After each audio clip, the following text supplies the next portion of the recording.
We keep hearing how the Suncoast is at the very center of the national opioid epidemic. Drug-Free Sarasota and the Sarasota Medical Alliance Foundation are teaming up for a new fall campaign to educate doctors and patients on how to best handle pain treatment. Cameron Boykins and Aaron Lilly are here to help us understand the importance of this campaign and partnership. Welcome to both of you. Thank you. Help us understand why these two organizations decided to work together. Well, Drug-Free Sarasota and the Sarasota Medical Alliance Foundation has worked previously on other health projects. And for this particular project, since the coalition as itself functions as a combination of community and agency working in concert to send a message of substance abuse prevention, it was a good fit to work with this particular organization. Aaron? Yeah, so we understand the drug-free part of it, obviously. We were trying to get the opioid epidemic under control. How do the doctors fall into that equation? Right. Well, the coalition is amazing. We joined up with them maybe 3 years ago, working on other projects. And I've worked with Cameron personally, working on their website, the Drug-Free Sarasota website, and some of their other coalition projects. And we, our group is the Sarasota Medical Alliance Foundation has been a group in the community for over 70 years. We've been here since 1947, formulating and funding impactful health projects. So as a group that does that, it was a natural fit to come to the coalition.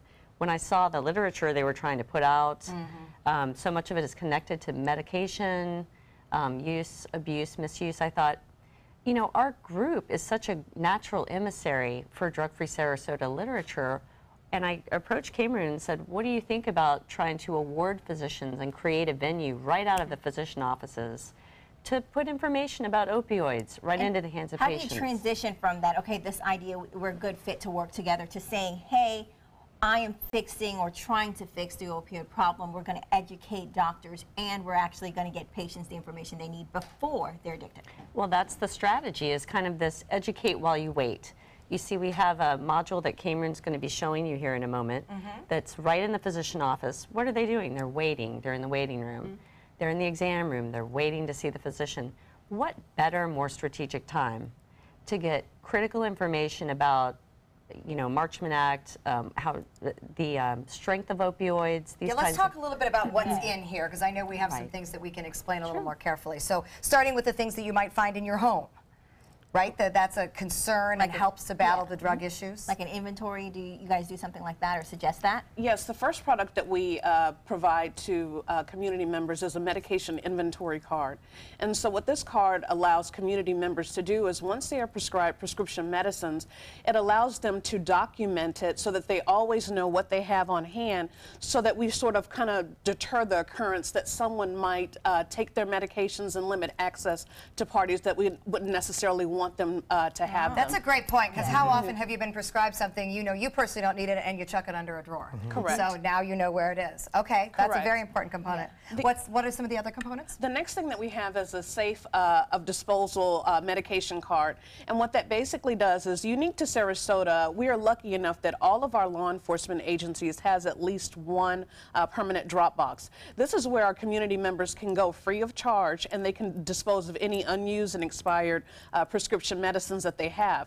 So we have those law enforcement agencies listed, but we are also lucky enough that our health department has partnered with the coalition, and so they have offered three locations, across the county, where community members who are homebound, who do not have access to go to those law enforcement agencies, they can actually have a loved one go to those sites that are listed on the card, and they can pick up a medication disposal pouch where they can safely dispose of their prescription meds at home. Oh, good. And it seems like such not a big deal, but I know that that's how so many drugs get out onto the streets. So it's very important. Okay, and then tell us what this document's about.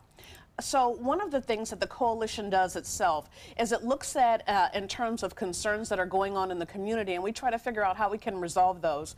And when we were looking at our #1 priority, which is the decrease the occurrence of overdose deaths related to prescription drugs and opioids, what we found is a lot of times when people are in the overdose states, that typically they're not using alone before an overdose takes place, and people who are actually a party to that overdose are afraid to call 911. So what we did did was come up with a compact brochure that, number one, it lists Florida statute that says it's safe to call 911 in case there's an emergency.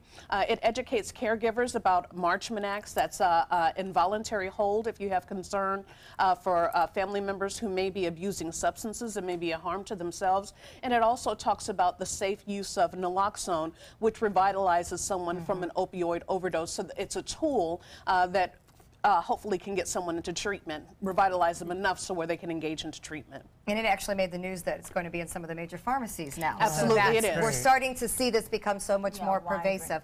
And then I understand there's an award that is actually associated with this as well. Explain that to us. Yes, it is. And so what we've done is combined all of our materials together in a package to where we have doctors who are actually agreeing that they're going to educate their patients and hand out these materials. We actually want to recognize them for doing these good works and for partnering with the community and empowering their patients to limit access to prescription medicines by safely disposing of them, and also giving them those tools of empowerment to reduce those overdose deaths in the community. And the program is open to all specialties. It's not just opioid prescribing physicians. There's a lot of information about drug-free youth and some tear sheets that their medical assistants hand out as well. It's an educate while you wait strategy. Yep. Great. And they're a Time captive well audience. spent. Time well spent and hopefully lives saved job. as well. So we appreciate that. To get more information on all these amazing things that are being done right here on the Suncoast about prescription drug abuse, you can go to the srq-.org website. Okay, coming up next, we have some fun Halloween events to talk about for the weekend.